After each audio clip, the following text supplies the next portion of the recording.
Bueno, vamos con el tercer teórico de la semana. Yo le cambié el nombre al teórico. Se llamaba El paciente con enfermedad del intersticio pulmonar, pero me parece que es mejor hablar del paciente con síndrome intersticial. Ustedes saben lo que es síndrome, ¿no? El síndrome es un conjunto de síntomas y signos que puede estar producido por varias enfermedades.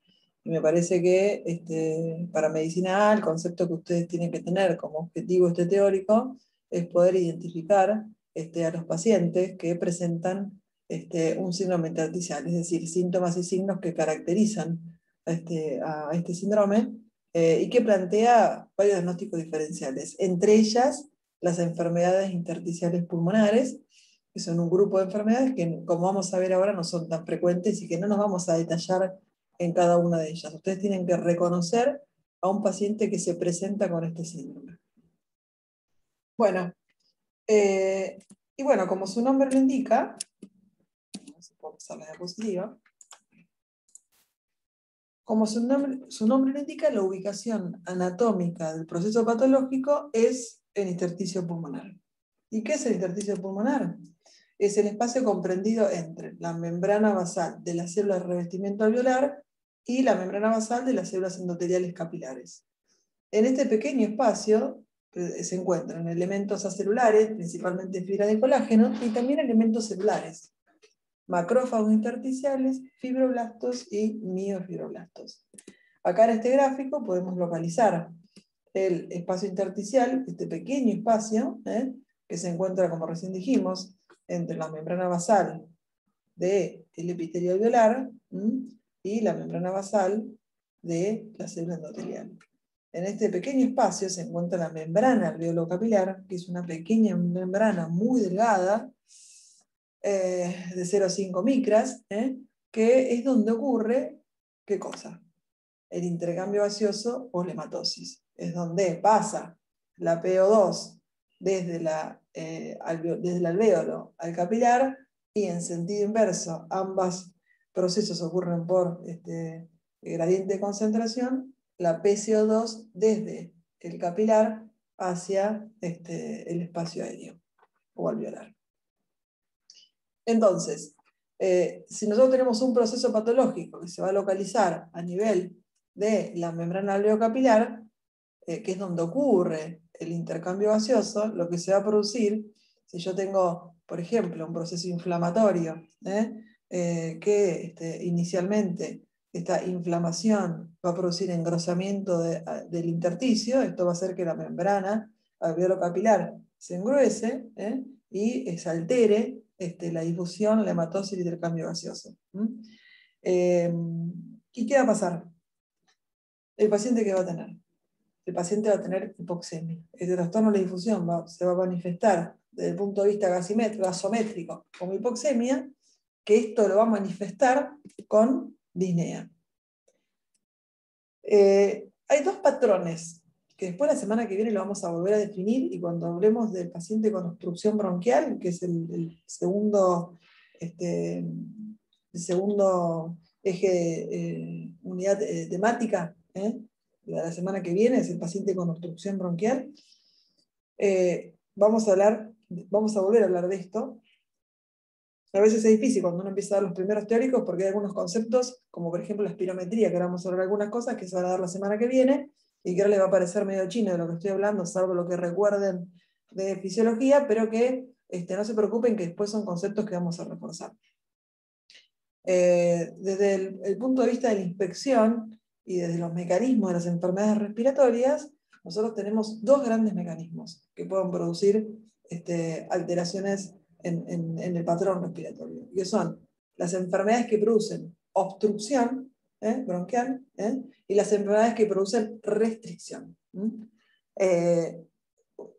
Las enfermedades obstructivas las vamos a ver la semana que viene, pero bueno, si ustedes entienden este dibujo y este gráfico, y nosotros pensamos de que desde el punto de vista patológico va a haber un proceso inflamatorio, independientemente de la anoxa o de lo que ocurra, que va a alterar el intersticio pulmonar,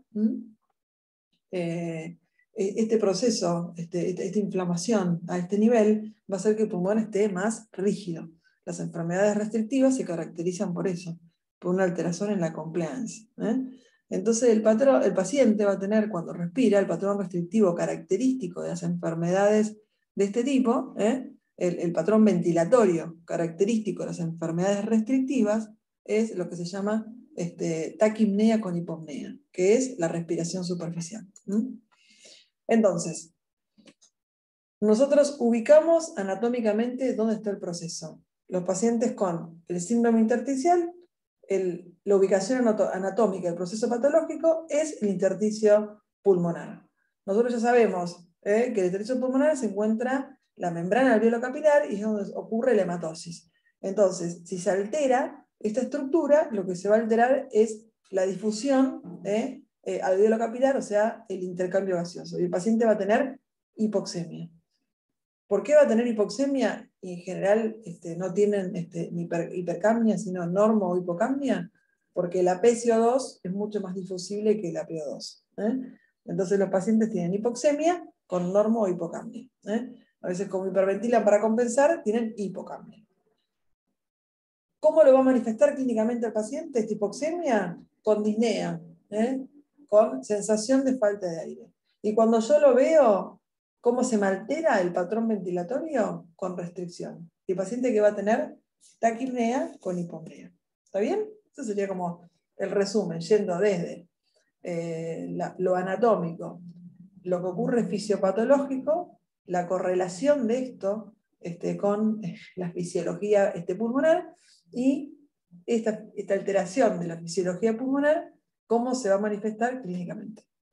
Desde el punto de vista del examen físico y desde el punto de vista de la manifestación clínica que tiene el paciente. Bueno, la fisiopatogenia de estas enfermedades, ahora vamos a hablar de cuáles son las etiologías y demás, pero independientemente de cuál sea la noxa o qué es lo primero que ocurre, acá lo que pasa es que se activan de alguna manera los macrófagos alveolares. Esta activación de los macrófagos alveolares liberan agentes quimiotácticos, oxidasas y proteasas que a su vez lesionan el epitelio alveolar. Esto lleva a hipertrofia, hiperplasia de estas células, mayor infiltración de polomorfos nucleares de linfocitos, y todo esto, el resultado es el edema inflamación del intersticio, que esto es lo que se conoce como alveolitis. Alveolitis. Si este proceso inflamatorio persiste, acá van a aparecer las fibras del colágeno, los fibroblastos con el depósito de fibras del colágeno, y lleva a un estadio más avanzado, como siempre, la inflamación se repara con fibrosis, puede llevar a la fibrosis. Este primer estadio de alveolitis es potencialmente reversible, y este segundo estadio de fibrosis ya es irreversible. Muy bien. Entonces, el síndrome intersticial se puede producir, o lo pueden producir, un amplio y heterogéneo grupo de enfermedades. Lo clásico de lo que ustedes estudiaron en anatomía patológica, así, si yo digo enfermedad de intersticio del pulmón, aparece lo que se conoce como enfermedades pulmonares intersticiales difusas, que ahora vamos a hablar cuáles son, que son enfermedades no tan frecuentes. Pero los diagnósticos diferenciales de patologías que pueden comprometer el intersticio pulmonar y no formar parte de estas enfermedades pulmonares intersticiales difusas son, miren, me alteró el orden de las diapositivas, son la insuficiencia cardíaca, ustedes se acuerdan en el parcial anterior que los pacientes con falla izquierda tienen aumento de la presión del capilar pulmonar, y esto produce trasudación de líquido en el intersticio. Esta trasudación de líquido en el intersticio, ese trasudado, produce engrosamiento de la membrana alveolar y alteración de la difusión, y el pulmón se pone más rígido, porque está lleno de agua, entonces está rígido. Por eso también los pacientes con insuficiencia cardíaca alteran su patrón ventilatorio, y el patrón ventilatorio es de tipo restrictivo. ¿Qué significa? Que tienen taquipnea con hipopnea, es una respiración superficial. Está agitada, aumentada en su frecuencia la respiración y también en la profundidad, hay una disminución de la profundidad de la respiración. Es superficial y rápida. Taquipnea con hipopnea. Muy bien. También las enfermedades infecciosas, característicamente algunas producen un patrón o el compromiso es más a nivel intersticial que la ocupación alveolar o del espacio aéreo. Esto también lo deben haber visto en Pato cuando hablan de las neumonías atípicas, por ejemplo, ¿no? Las neumonías atípicas, a diferencia de las bacterianas producidas por el neumococo, donde la inflamación ocurre principalmente, aunque también hay intersticio en el espacio aéreo, las neumonías atípicas característicamente tienen como un patrón más intersticial. El proceso inflamatorio se caracteriza por comprometer principalmente el intersticio. Las neumonías virales característicamente producen este patrón también intersticial. Acá tenemos el virus de la gripe, el H1N1, y la estrella, lamentablemente la estrella de esta pandemia, que es el SARS-CoV-2. También los hongos pueden producir compromiso principalmente intersticial, y ahí el característico en el HIV es el Pneumocystis jirovecii, o el PCP, que le llamamos, y la tuberculosis en su forma biliar. Otro diagnóstico diferencial, que es una forma de metástasis que tienen los tumores, en donde las células tumorales comprometen los vasos linfáticos pulmonares que van por el intersticio del pulmón. Esto produce un patrón también radiológico característico que es a veces indiferenciable de alguna de estas etiologías. Entonces, vamos para atrás porque se me saltó se me alteró el orden de las diapositivas.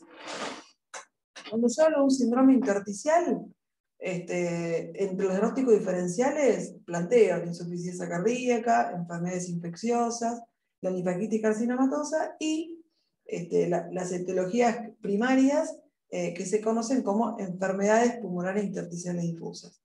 Con este nombre hay un gran número de entidades que se caracterizan por tener manifestaciones clínicas, radiológicas y alteraciones de la función pulmonar muy similar, y porque todas tienen compromiso a nivel alveolo intersticial con inflamación inicialmente y después con fibrosis. Este mecanismo fisiopatológico de las enfermedades de intersticio que recién la hablé es el prototipo de lo que ocurre en las enfermedades pulmonares intersticiales difusas.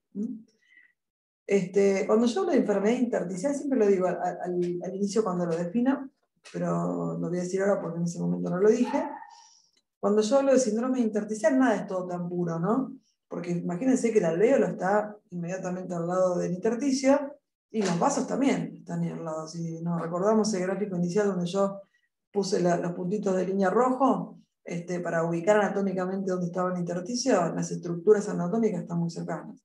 O sea que, en general, los síndromes intersticiales, estas causas que nombramos, el proceso se inicia en el intersticio del pulmón, pero con el paso del tiempo y de la evolución de la enfermedad pueden comprometer también el espacio aéreo, y van a comprometer seguramente la vasculatura pulmonar.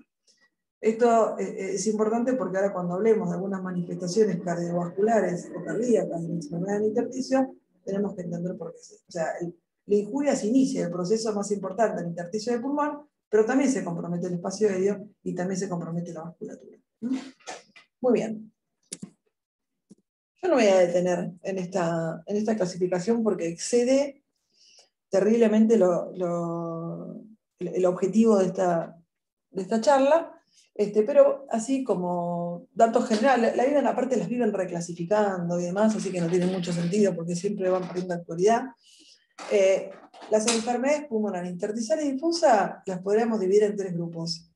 Aquellas que están asociadas a entidades clínicas bien definidas, y acá el prototipo son las enfermedades del colágeno, el lupus, el CRES,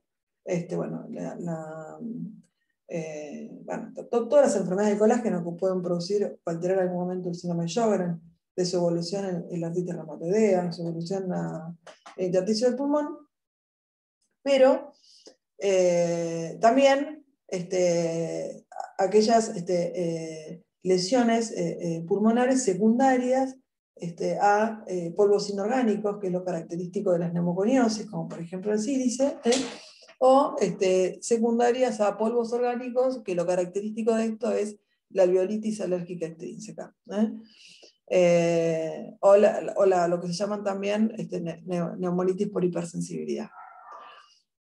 Después tenemos en otro lado algunas enfermedades que son idiopáticas, pero que tienen un patrón histológico muy característico, como es la sarcoidosis, la amiloidosis, la histiocytosis X, o que también se conoce como granulomatosis de células de Langerhans, la eosinofilia pulmonar, y después aparece en el grupo de las idiopáticas, en donde se las clasifica principalmente por las características histopatológicas, y de todas estas, las únicas que me parece que por ahí pueden recordar como patrón es lo que se conoce como fibrosis pulmonar idiopática, cuyo patrón histopatológico es la neumonía intersticial usual, y que es una enfermedad que afecta a personas entre 40 y 50 años, en su mayoría tabaquistas, muchas de ellas con antecedentes familiares de haber tenido esta enfermedad, y que cursan con una disnea crónica progresiva, es una enfermedad subaguda y crónica, que el paciente en esta disnea progresiva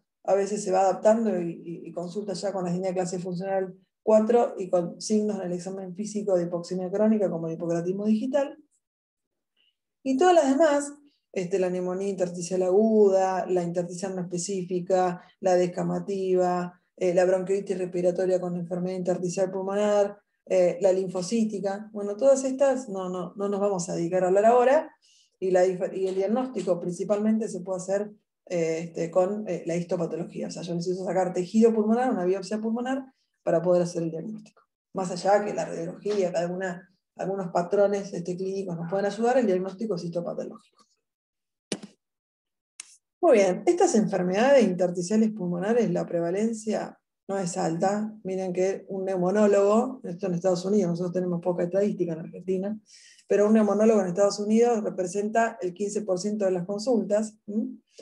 Y de este 15%, el 45% corresponde a la fibrosis pulmonar idiopática, por eso les decía que de todas ellas la única que ustedes podrían recordar o llevarse como concepto de esta clase, de punto de vista clínico, a la fibrosis pulmonar idiopática.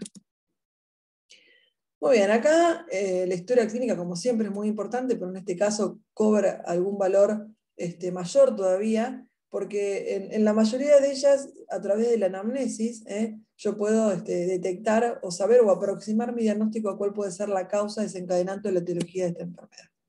Por ejemplo, si yo tengo un paciente que tiene una edad entre 20 y 40 años, voy a sospechar en sarcoidosis, en histiocytosis X, si es una mujer, sobre todo en enfermedades asociadas al colágeno, en la leiomiomatosis, o sea que hay enfermedades de intersticio que afectan a personas más jóvenes. En cambio, si tiene más de 50 años, ahí voy a pensar en la fibrosis pulmonar idiopática. En la mujer, como recién dijimos, pensamos en las enfermedades del colágeno, que son más frecuentes en las mujeres, y también es característico y casi no ocurre en el hombre, es la linfangioleiomyomatosis, que es una entidad poco frecuente. En el varón, las neumoconiosis, que son las enfermedades relacionadas sobre todo con el trabajo y con la exposición, y la asociada artritis reumatoidea. El hábito tabáquico, esto es importante porque muchas de ellas se producen en pacientes, tienen que ser tabaquistas, es una condición sine qua non, entre ellas la neumonía intersticial descamativa y la histiocytosis X, y por supuesto la historia ocupacional laboral, por lo que dijimos. O sea, aquellas relacionadas con agentes inorgánicos, que es la exposición crónica que tienen determinadas personas en el ambiente en que trabajan. Y aquí tenemos el sílice, la asbestosis, el talco, la virilosis, la relacionada al carbón, la neumoconiosis del carbón, a metales, y después a agentes orgánicos, que es lo que dijimos o llamamos alveolitis alérgica extrínseca o neumonitis por hipersensibilidad, en donde hay principalmente hongos o proteínas animales.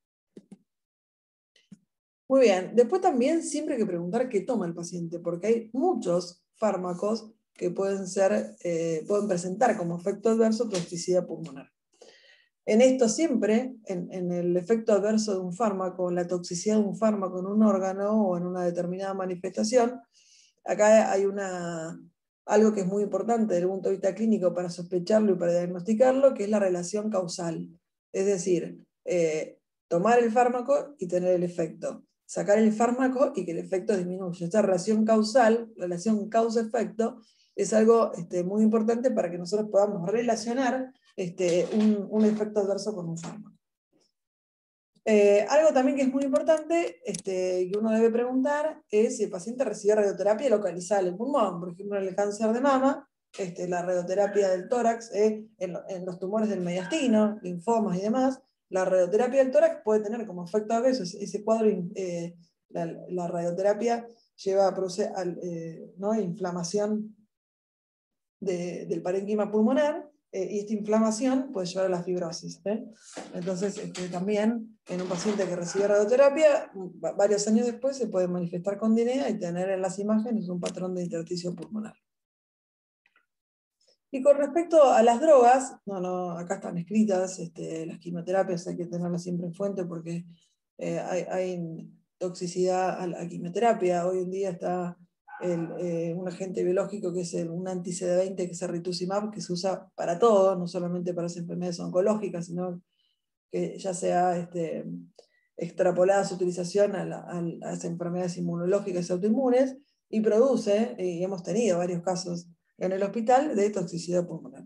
Pero la que no se tienen que olvidar, porque es de uso bastante frecuente en cardiología, es un antiarrítmico que es la miodarona, que uno de los efectos adversos importantes y a veces limitante de su uso, y que muchas veces, aunque uno saque la noxa, el daño ya queda, es la miodarona.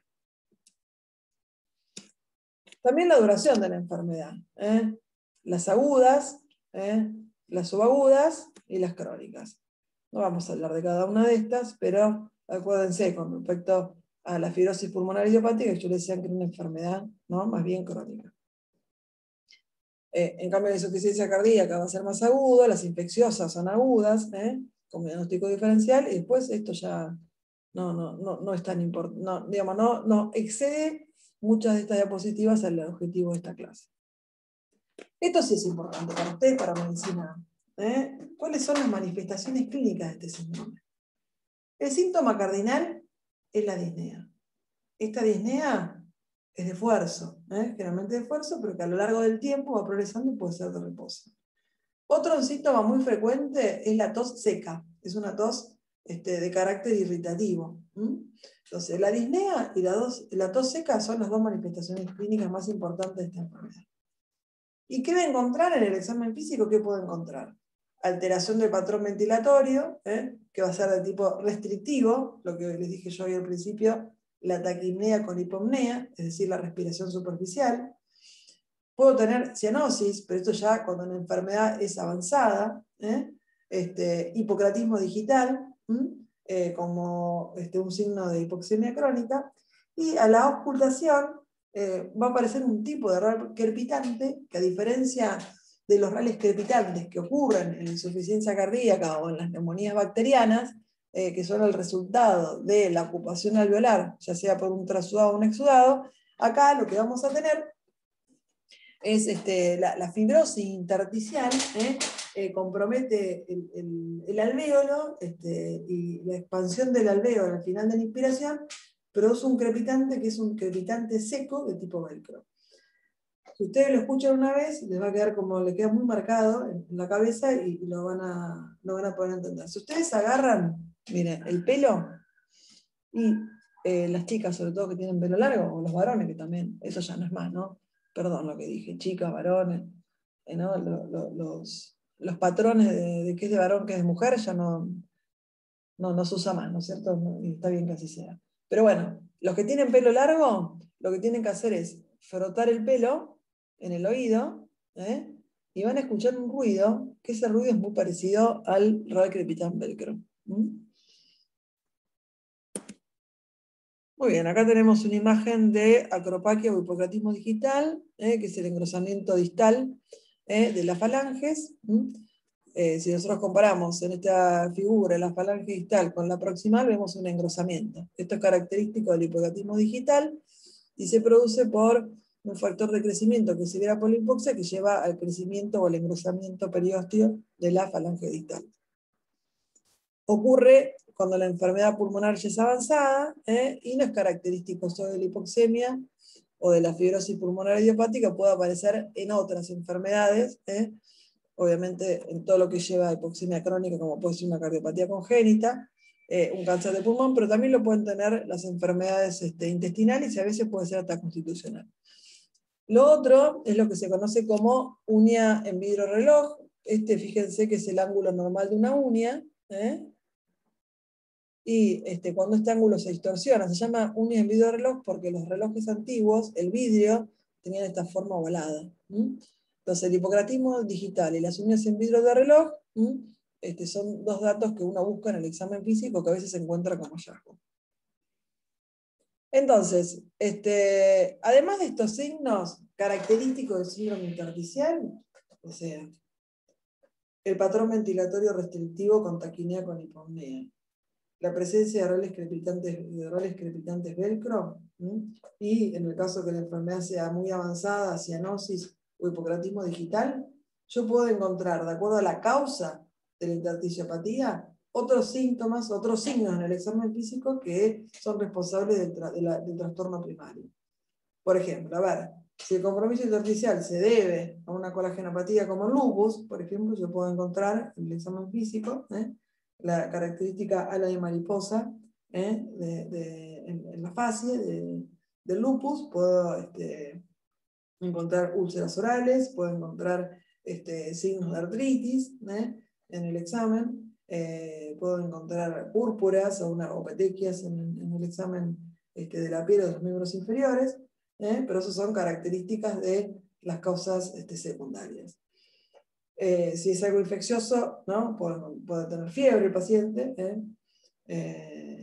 bueno, algún compromiso por una tuberculosis, podría tener, además de compromiso cutáneo que lo hemos visto, más que en estos casos es la tuberculosis miliar, o adenopatías, por ejemplo.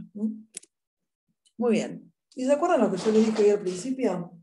Al principio, en la mitad, no sé en qué parte se les dije, pero bueno, que el compromiso se inicia en el intersticio de pulmón, pero que también termina comprometiendo los vasos. Entonces, si nosotros dijimos que primero hay un cuadro inflamatorio, que esa inflamación se cura con fibrosis, la fibrosis de los vasos pulmonares produce aumento de la resistencia.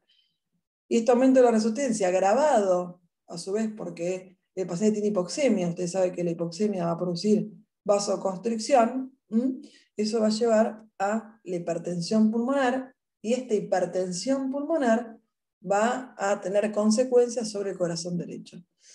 Todas las causas de las enfermedades pulmonares que terminan repercutiendo sobre el corazón derecho se denominan cor pulmonales. ¿Y cuáles son las manifestaciones clínicas? Lo que ustedes ya vieron en el primer parcial. Incurgitación yugular con reflujo hepatoyugular positivo, pulso venoso positivo, latido sagital como expresión del agrandamiento del ventrículo derecho, aumento de la intensidad de segundo ruido pulmonar, un soplo sistólico secundario de insuficiencia tricuspida por regurgitación, edemas de miembros inferiores y hepatomegalia con pulso venoso positivo. Muy bien, acá tenemos un electrocardiograma. Miren qué lindo este electrocardiograma, no sé si tiene abajo, de un paciente con hipertensión pulmonar. Tiene claramente un sinusal porque es una onda hermosa, pero fíjense en B1, el componente positivo de la onda P, miren qué onda P picuda, pulmonar, qué linda que se ve en B1, B2 y B3. Sobre todo en esas dos se ve, ¿no? Muy característica, pero es hermosa en B1, ¿no? El componente positivo de la... Y después además tiene signos muy característicos de deviación del eje a la derecha y de hipertrofia del ventrículo derecho, que son el complejo QR en B1, fíjense, QR. En B1 principalmente es más negativo que positivo el QRS, ¿no? Y acá fíjense, este complejo QR en la deviación B1 es característico de la sobrecarga derecha. Muy bien. ¿Y cuál es el segundo método de diagnóstico? Pues si yo quiero, yo lo miro al paciente. Eso después lo vamos a hablar en alguno de los teóricos más adelante. Pero ahora se los puedo decir. La inspección y el patrón ventilatorio es un dato muy objetivo del examen físico que a mí ya me permite diferenciar los dos grandes grupos de enfermedades pulmonares. Si la enfermedad es obstructiva o si la enfermedad es restrictiva. Hoy nos dedicamos a hablar de síndrome intersticial, que característicamente pone rígido al pulmón, altera la compliance y se produce restricción con el patrón ventilatorio característico, que es la taquipnea con hipopnea, o sea, respiración superficial. Por más que yo quiera inflar los pulmones, no puedo, porque tengo una restricción al hacerlo, por alteración de elasticidad pulmonar. Perfecto. El otro grupo de enfermedades son las obstructivas. En las enfermedades obstructivas, el paciente también se pone taquipneo, miren qué lindo, taquipneico, pero acá se alteran las fases del ciclo respiratorio, inspiración e inspiración.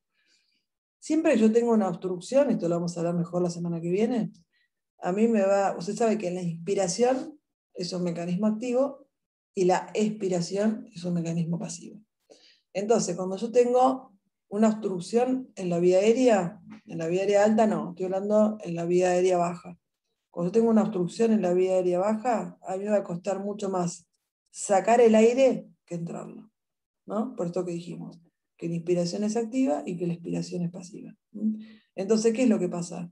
Inicialmente, uno trata de expirar todo lo que tiene, pero se prolonga la expiración. Entonces, el patrón característico se llama bradipnea expiratoria. Taquipnea, pero hay una bradipnea. Yo cuando lo miro veo que la expiración está prolongada. Esta prolongación de la expiración es muy característico, o es característico patrón mnemónico de las enfermedades obstructivas. Esto que yo veo con mis ojos en la inspección en el patrón ventilatorio, lo puedo certificar o ponerle el sello con el examen funcional respiratorio. El examen funcional respiratorio a mí me va a permitir saber si el paciente tiene un patrón obstructivo, un patrón restrictivo o un patrón mixto. De la semana que viene van a ver examen funcional respiratorio, yo no me voy a detener demasiado en eso. Acá dice en este último recuadro que si es normal, no excluye que tenga una enfermedad pulmonar intersticial difusa, porque en las etapas iniciales puede ser que sea normal, pero solo para que entendamos, y yo creo que lo van a poder razonar, después van a ver espirometría, pero yo evalúo dos cosas, principalmente en el examen funcional respiratorio, que es la capacidad vital forzada y el volumen expiratorio en el primer segundo. Ahora nosotros pensemos algo. Si yo tengo un pulmón rígido, la capacidad vital forzada, ¿qué les parece? ¿Yo voy a poder entrar mucho aire? ¿Qué les parece? No, no voy a poder entrar mucho aire, porque yo tengo una alteración en la elasticidad. Entonces, me va a entrar poquito aire. Por eso, la capacidad vital forzada está disminuida. Ahora, yo no tengo obstrucción a eliminarlo, ¿no? Yo en el primer segundo voy a eliminar todo lo que puedo, pero es poco, porque como me entró poco, elimino poco. Entonces el B1 está disminuido.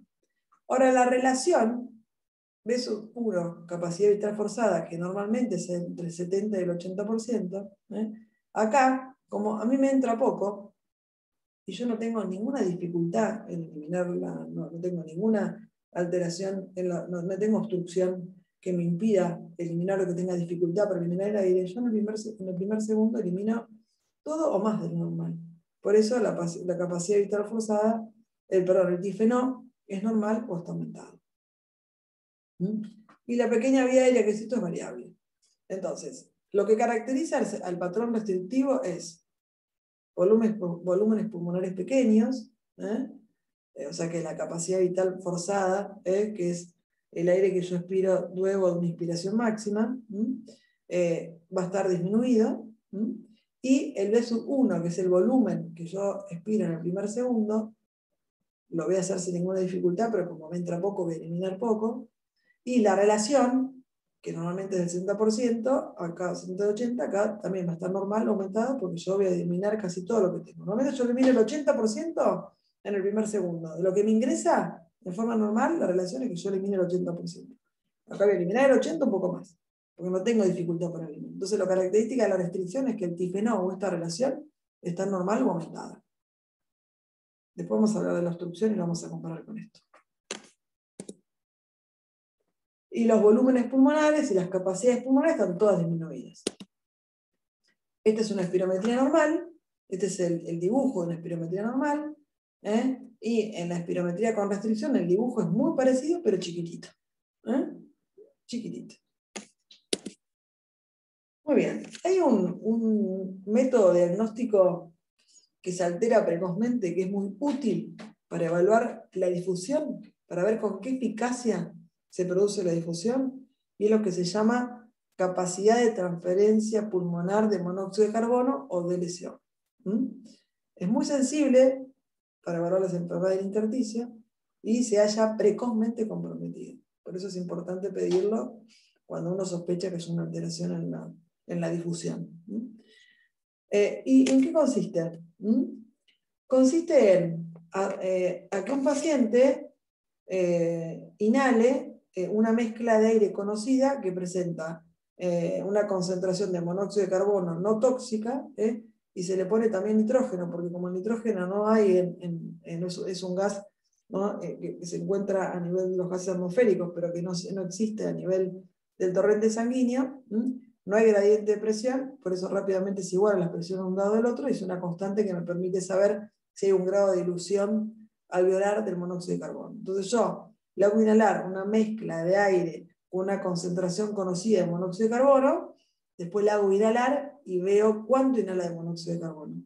Lo que aparece lo que yo sé que hay en la primera y lo que yo veo que hay en la segunda, eso va a ser la capacidad de difusión que tiene ese paciente.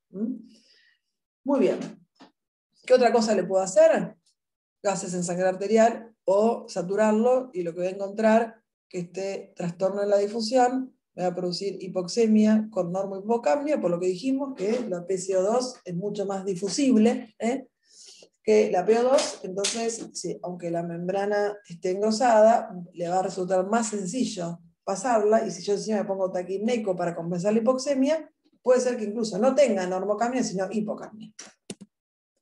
Muy bien, esta es una prueba muy sencilla, que uno lo puede hacer al lado de la cama del paciente, y que pone en evidencia que si ustedes lo recuerdan de fisio, yo sé que entre los alumnos hay ayudantes de fisio, que ponen en evidencia un conocimiento fisiológico básico muy importante, que es, nosotros sabemos que el tiempo de tránsito de un glóbulo rojo en el capilar es 0,75 segundos. Pero que ya en los 0,15 segundos la saturación de la hemoglobina llega al 100%. O sea que es muy eficaz el glóbulo rojo. Ustedes saben que el capilar pulmonar tiene el diámetro prácticamente del glóbulo rojo, y esto hace que el glóbulo rojo vaya en fila mientras transita por el capilar pulmonar, y esto le da como un amplio contacto con la membrana alveolo-capilar y la difusión sea muy efectiva. Entonces, 0,75 segundos es la velocidad de tránsito de un glóbulo rojo por el capilar, y ya en 0,15 segundos la saturación llega al 100%. ¿Esto qué me permite? Tener un margen de seguridad. Entonces, si yo tengo, por ejemplo, un engrosamiento leve de la membrana alveolo-capilar y esta difusión se enlentece, yo tengo este margen de seguridad que si un paciente está a reposo, no va a tener hipoxemia ni ningún síntoma. ¿Para qué pasa si yo aumento la velocidad circulatoria? Por ejemplo, lo pongo a hacer un ejercicio como caminar. Si yo me pongo en ejercicio, la velocidad circulatoria aumenta. Entonces, la exposición del glóbulo rojo dentro del capilar va a ser más rápida y va a tener menos tiempo de exposición con la membrana alveolo-capilar, y esto me va a llevar a que el paciente en ese momento se ponga hipoxémico. Entonces, ¿cómo lo hago? Lo hago caminar, lo saturo antes de iniciar la caminata, y lo hago caminar durante 6 minutos un paso constante. Y el paciente que va a mostrar disnea y desaturación, y esto es positivo. Que lo pueden hacer hasta lo pueden hacer en el paciente internado, en la guardia, en el consultorio, y es un dato muy sensible, muy específico para pensar que hay un trastorno en la difusión. Bueno, y después tenemos, como siempre, una herramienta diagnóstica muy importante, que es la radiografía de tórax. La radiografía de tórax es el método diagnóstico inicial, Va a servir aparte para el seguimiento, para no tener que pedir tomografías en el caso que sea una enfermedad intersticial pulmonar difusa. Y la mayoría de las veces ya hay algún hallazgo. Además, según donde esté localizada, también me va a ayudar a ver cuál es la etiología. Bueno, miren, acá tengo opacidades difusas, simétricas, bilaterales, parece haber también derrame pleural, ¿no? Pues no veo bien los senos costo y cardiofrénicos. Retículo nodulillar, principalmente los campos medios y superiores, ¿no? Acá tenemos otra, que también predomina más en los campos medios y superiores, retículo nodulillar, con un arco medio izquierdo prominente. Bueno, esto no vamos a pasar, excede la clase, pero según la localización, si es más en los campos superiores e inferiores, las etiologías son distintas y nos ayudan a saberlo. Esto es una sarcoidosis, esto es una neumonitis radiante, fíjense que el compromiso es más basal.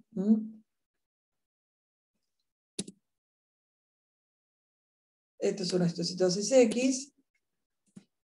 Y de los campos inferiores, bueno, acá está la fibrosis pulmonar idiopática, que es inferior y subbasal.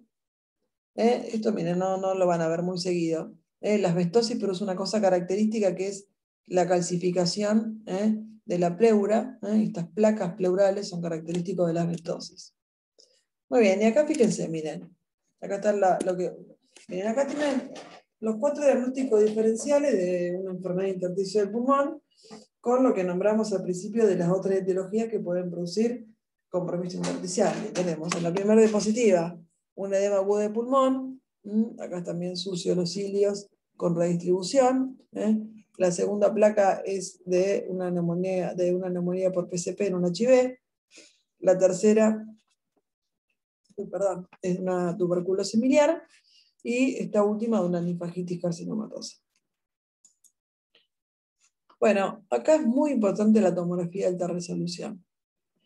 Es el gold estándar y es el estudio que me va a dar más información en este tipo de compromiso.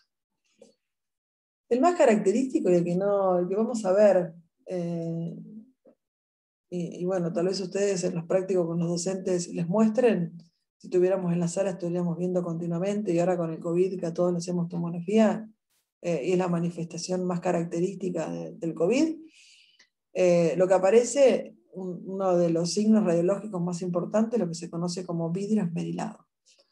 ¿Y qué es el vidrio esmerilado? El vidrio esmerilado es un aumento de la densidad pulmonar en forma difusa, pero que permite reconocer las estructuras vasculares y alveolares del pulmón. Es como si yo mirara el pulmón a través de un vidrio esmerilado.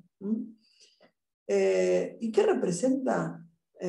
Si yo tengo, fíjense cómo se ve acá, en esta imagen. Se ve como un poquito más blanco, pero yo puedo ver, miren, yo acá veo los tabiques. Miren cómo se ven los tabiques, puedo ver los vasos. Es como si yo lo mirara sobre una opacidad. Es un aumento de la densidad, pero las estructuras anatómicas están respetadas. Si yo le hiciera una biopsia de pulmón a este paciente que tiene virus esmerilado, lo que voy a encontrar es engrosamiento septal, engrosamiento alveolar, puedo tener algo de ocupación del alvéolo, pero leve, y es inespecífico, lo puedo dar cualquier proceso. Yo con la insuficiencia cardíaca puedo tener virus esmerilado, sí. El edema intersticial y también algo de edema alveolar, me puede dar un patrón como esto. A mí una neumonía inicialmente, ya sea bacteriana, la bacteriana después termina ocupando el espacio aéreo, pero una neumonía viral, como el SARS-CoV-2, como el microplasma y la clamilla, ¿me puede dar un patrón así? Sí, me pueden dar un patrón así. Entonces, las enfermedades intersticiales, ¿me pueden dar inicialmente? Esto es como si fuera lo equivalente con alveolitis, cuando hay inflamación del alvéolo. Las enfermedades intersticiales difusas del pulmón también me pueden dar virus esmerilado. Otra cosa que puedo ver es ya como se ven acá, imágenes nodulillares. Los pequeños nodulitos, algunos un poquito más grandes, son nodulillares. Y estas rayitas son reticulares. Y cuando están las dos, como en este caso, es retículo nodulillar. Y por último, que es lo que pone el rótulo a las enfermedades del intersticio del pulmón, que son lo que se conoce como pequeños quistes aéreos o panal de abeja. Los pequeños quistes aéreos son imágenes quísticas de contenido aire que no superan los 5 o 10 milímetros y que tienen paredes gruesas. Y eso es lo que me permite diferenciar a mí un quiste de una bulla. Creo que ahora puse, acá tienen para diferenciar. Una bulla o un quiste. Esto es una bulla. Fíjense que el espacio es mucho más grande y que la pared es mucho más finita que la pared del quiste. Son múltiples quistes. Esto se llama panal de abeja y es característico de la fibrosis pulmonar idiopática. Nosotros ahora tenemos internada en una paciente con COVID y que tiene una artritis reumatoidea con compromiso intersticial y tiene una tomografía en panal de abeja muy parecida a esta que tenemos acá. Muy bien. La tomografía es tan útil que yo les decía, vieron cuando vimos hoy ese gráfico con la distribución de los 3 grupos de las enfermedades intersticiales pulmonares difusas, le dije que la más importante como para que recordaran la fibrosis pulmonar idiopática, que se producía en personas mayores de 50 años, más frecuente en varones, tabaquistas con antecedentes, que tienen un cuadro como crónico de disnea progresiva y tos, y que la mayoría requería una biopsia pulmonar para el diagnóstico. La única que uno podría diagnosticar por tomografía es la fibrosis pulmonar idiopática, sin necesidad de hacer una biopsia pulmonar. Para ello tiene que tener estas 3 cosas. El compromiso debe ser bilateral, basal y subpleural, y tiene que tener patrón reticular asociado a quistes subpleurales como los que recién vimos, y lo que se conoce como bronquiectasia hasta tracción. Ahora vamos a ver una tomografía que muestra eso. Me parece que es esta. Acá está. Miren, acá tenemos todos los quistes. Quistes con paredes gruesas, más grandes, más chicos. Acá tenemos todos los quistes. Y acá tenemos, por ejemplo, a ver, acá tenemos una bronquiectasia tracción. Acá tenemos una. Acá tenemos otra. Esto es característico de la fibrosis pulmonar idiopática. Acá está marcada, acá, bueno, esto es el panal de la abeja característico. Acá, y acá tenemos una bronquiectasia tracción. La fibrosis tracciona y dilata los bronquiolos. Acá tenemos vidrio esmerilado. Bueno, algunas imágenes más nodulares, retículos nodulares. Miren lo que es esto. Muy bien, y después tenemos metodologías más invasivas para realizar, que uno es el lavado bronquiolo-alveolar, que no va a ser, porque yo con el lavado bronquiolo-alveolar lo que hago es infundir, lo hago a través de lo que se conoce como fibrobroncoscopía, que yo, mediante un fibrobroncoscopio que tiene en su punta una cámara, y que yo lo introduzco en la vía respiratoria y lo voy pasando desde la tráquea a bronquio fuerte derecho, izquierdo y las distintas segmentaciones bronquiales. Yo lo que puedo ver es anatómicamente cómo se encuentra la gran y la pequeña vía aérea en su interior. Yo lo que puedo hacer mediante este procedimiento son 2 cosas. Hacer un lavado bronquial-alveolar, que es infundir solución fisiológica y después aspirarla. Esto es útil no para hacer diagnóstico histopatológico, pero sí para hacer cultivo. Entonces muchas veces, qué sé yo tengo un compromiso intersticial y yo podría con esto, si pienso en una tuberculosis, en una mucistis, en algún otro hongo, yo puedo hacer diagnóstico cultivando o puedo excluir estos diagnósticos mediante el bar. Y lo que es más importante, que lo que vaya al diagnóstico definitivo y específico, sobre todo las enfermedades intersticiales pulmonares difusas, es la biopsia pulmonar, que se puede hacer de 2 maneras. Transbronquial, a través de la fibrobroncoscopía, que en general también tiene bajo rédito, porque es muy chiquito el pedacito de pulmón que se saca. Puede servir para la linfaquitis carcinomatosa, aumenta el rédito de los cultivos. Pero lo que se utiliza hoy en día y que tiene mayor rédito cuando uno quiere hacer diagnóstico es la biopsia pulmonar por mini toracotomía o por videotoracoscopía. Muy bien, y para resumir y terminar. ¿Por qué consulta un paciente con síndrome intersticial? Por disnea y por TZ. ¿Qué debe encontrar en el examen físico? Taquipnea con hipopnea y roles crepitantes velcro. Yo con esto hago mi diagnóstico sindrómico semiológico que tiene un síndrome intersticial. Ahora, ¿cómo lo certifico?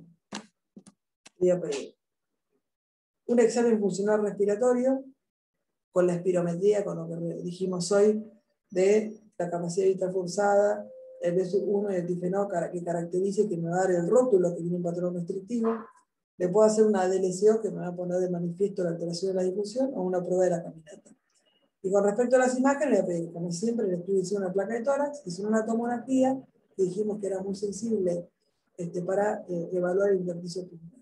Donde voy a encontrar desde vidrio esmerilado, imágenes nodulillares, imágenes reticulares o reticulonodulillares y la imagen característica de poner la abejas. Y si no llevo el diagnóstico correcto y a veces lo requiero, tengo que llevar por métodos más invasivos, ya sea la biopsia transbronquial o quirúrgica. Bueno, espero que les haya servido y bueno, me encontrarán en el próximo teórico.